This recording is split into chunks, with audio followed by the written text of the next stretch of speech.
in the middle of the periodic table, actually not just the middle, this whole section, and including everything up to the stair-step line, so even including these guys here, all of those elements can have more than one charge because they involve the d orbitals, and the d orbitals are complicated, and sometimes they can give away 1 electron, sometimes 2, sometimes 3, sometimes even 4. And you don't know the charge unless someone writes it for you on paper. And so my job today is to make sure that you understand how we determine the charge. Again, there are 4 exceptions that don't need to be treated any differently. There are aluminum, zinc, cadmium, and silver, 3, 2, 2, 1, or 1, 2, 2, 3, or 1, 2, 2, 3, or 1, 3, 2, 2, or 3, 1, 2, 2. You get the idea. Okay. When you write things out, you need to tell the reader, I guess, what the charge is by using Roman numerals. So let's see if we can come up with one. I'm going to give you an example right here. Copper 2 chloride. This one looks different than the last set because there's a Roman numeral here. Okay? That Roman numeral is there to help you for if I ask you to write the formula. The 2 is the charge on copper. If you were doing this the old way, you'd pull this out, you'd be like, oh, copper's right here, I'll just go right above it and find its charge. But guess what? There is no charge for it, because copper can have more than one charge. So this is the writer helpfully telling you that the charge on copper is +2. It will always be positive because metals only give away electrons. So when you're writing the charges out, you'd have copper +2. And then chloride, you're really looking for what? Since it ends in I to E, what are you looking for? You're looking for chlorine, which is right here in the -1 column, once again. Popular example today. So you'd write that out. And then you do what? Crisscross, or wish, just like wish for them to get together, or crisscross it. So you get CuCl2. Okay? That's important. The 2 is important because it's not the only kind of copper chloride there is. There's copper 2 chloride. There's also copper 1 chloride, which have a different formula. So the 2 is telling you what the charge is. Want to try one? How about platinum 3 oxide? How do you spell platinum? Platinum 3 oxide. Write the formula for that. Take the time to write the charges out and crisscross them.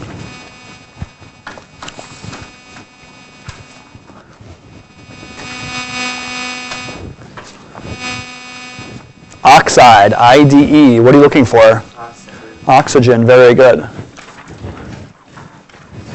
You guys are going to be super namers.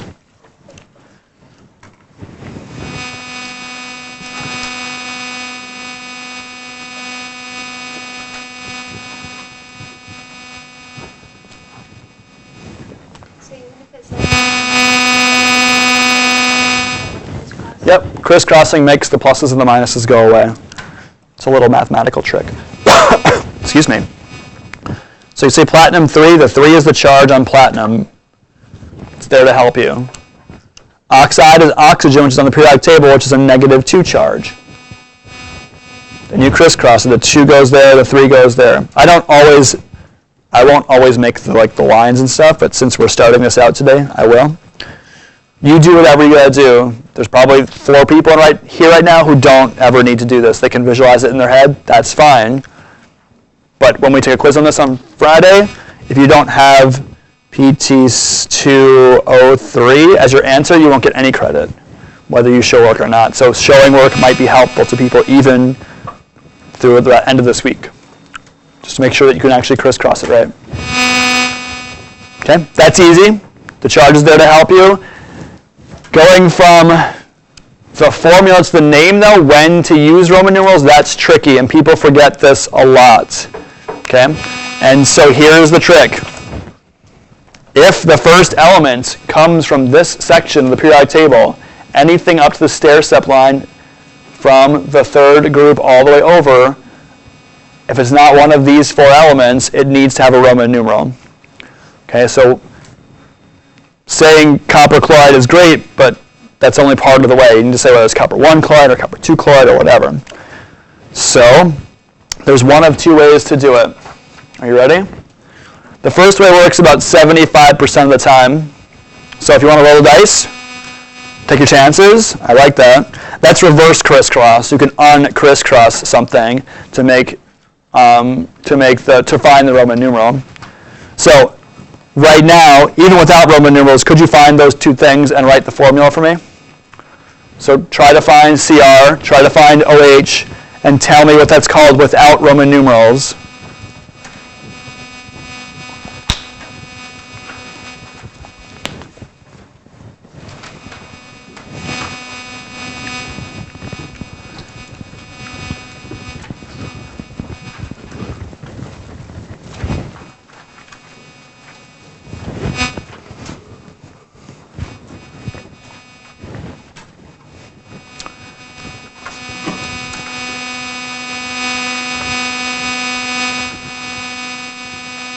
Remember, any ionic compound is still only going to have two things. So even though this looks complicated because there's lots of letters, or the next one is more complicated, you find the first one, which is always a metal, with a couple of exceptions, and then OH, if it's not on your periodic table, you know that you should be looking on the back of your periodic table to find it. And you would call this chromium hydroxide. And if you have that, that's half credit, okay? On a question on the quiz on Friday. Without Roman numerals, you get some credit because you can correctly identify the two things that make this up. However, the extra step is to say, well, wait, chromium is right here. It's firmly in the middle of the periodic table. It's a transition metal. It's not one of the exceptions, so it needs Roman numerals. Okay, reverse crisscross works sometimes, and in this case it does. You can take that 3 and put it back up there for chromium, and indeed this is chromium 3 hydroxide. However, it doesn't always work. Okay, like it doesn't work in the next one. And so here's the safest way to figure it out. You'd say CrOH3, cut it in half. You don't know what the charge on the metal is, but you will always know the charge on the right side. So I know that you just looked up hydroxide. What's the charge on hydroxide? Or if you didn't look it up now. It's -1, right?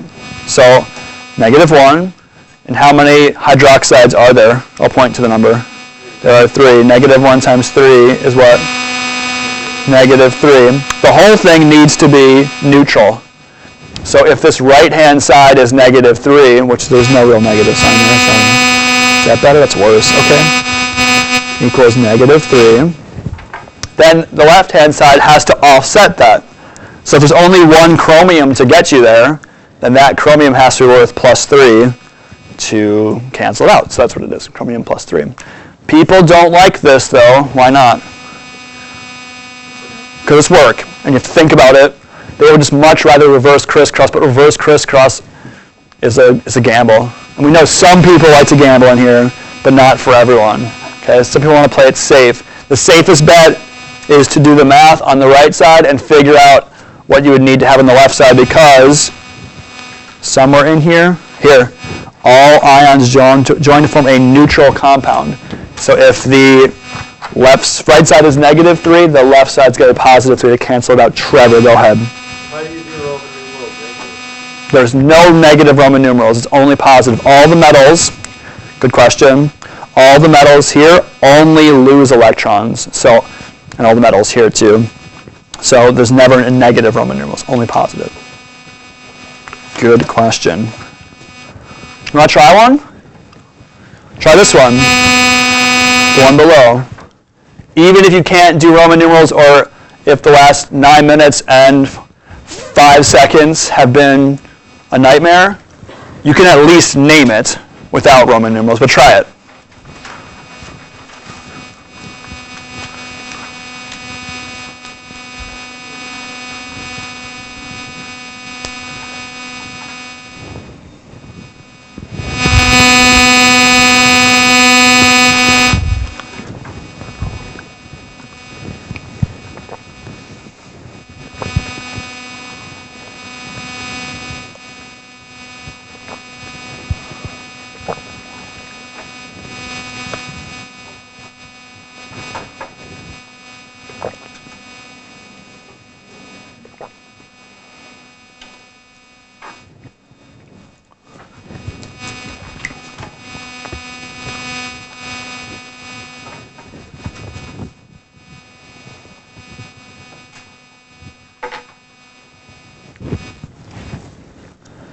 So Cu is copper, that gets a regular name.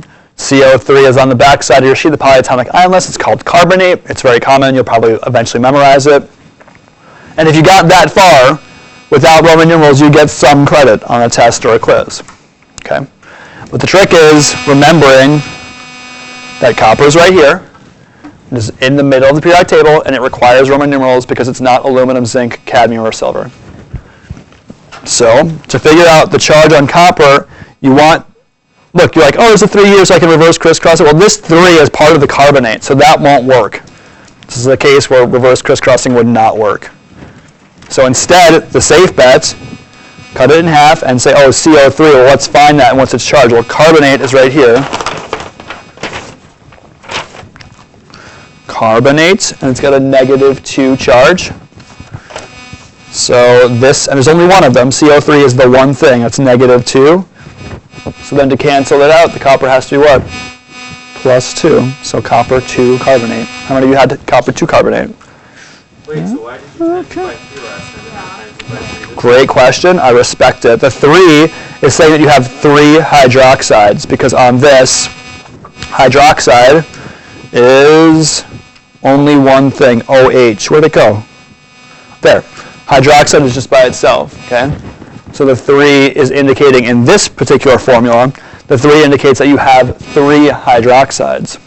However, in this one, I'm going to rewrite it so we can see it clearly, CuCO3, that 3 is part of carbonate. Carbonate, CO3. Okay, see how it has a 3 there already? That means that it's part of the formula. So if I had 3 of them, it would look like that. Then you can reverse crisscross that 3 maybe, but this 3 is already part of the formula, so there's no, reverse crisscrossing would not work there. Good question. Want to try another one? With formulating? I can make one up. No, you don't want to try one? Okay, hold on, I'll try one. One more. Okay. Wait, no, abort. You want a polyatomic on it? Okay, you probably do. Let's see.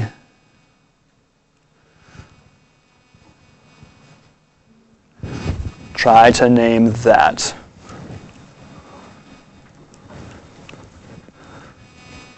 Tell me again how you know it needs a Roman numeral. Why do you know that? It's just a feeling in your tummy? Transition metal, right. It's transition metal in the middle of the periodic table, so it needs to have some sort of Roman numeral.